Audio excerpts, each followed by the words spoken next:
ఇప్పటికీ తాను ఇస్తానన్న నిరుద్యోగ భృతి, ఇప్పటికీ కూడా తాను ఇస్తానన్న నిరుద్యోగ భృతి గురించి కనీసం కించిత్ ప్రస్తావన ఎక్కడైనా ఉందా?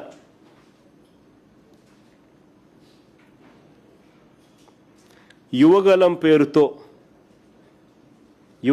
పేరుతో ఆయన కొడుకు రాష్ట్రమంతా తిరిగి పిల్లోడు కనపడినా కానీ, యంగ్స్టర్ కనపడినా కానీ అద్దో యువగలం అని చెప్పి వాళ్ళందరికీ భావోద్వేగాలతో ఆడుకుంటూ యువగలం పేరుతో నిరుద్యోగ భృతి కింద నెలకు 3,000 రూపాయలు చొప్పున ఏడాదికి 36,000 ఇస్తామని చెప్పి ఈ 3 బడ్జెట్లో కూడా ఇచ్చింది ఎంత?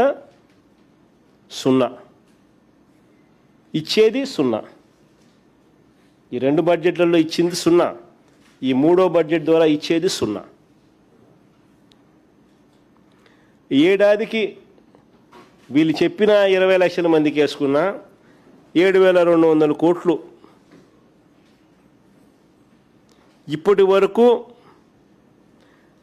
యువతకు పడ్డ బకాయిలు ఈ 3 సంవత్సరాలలో 21,600 కోట్లు. ప్రతి నిరుద్యోగికి ఈయన బాకీ పడ్డ అమౌంటు సంవత్సరానికి 36,000 ఇంటూ 3 ఏళ్ళు 1,08,000 రూపాయలు ప్రతి నిరుద్యోగికి చంద్రబాబు బాకీ. నిరుద్యోగ భృతి అంటూ హామీ ఇవ్వడం, తర్వాత దాన్ని చెత్తబుట్టలో వేయడం చంద్రబాబుకి తొలిసారి కాదు.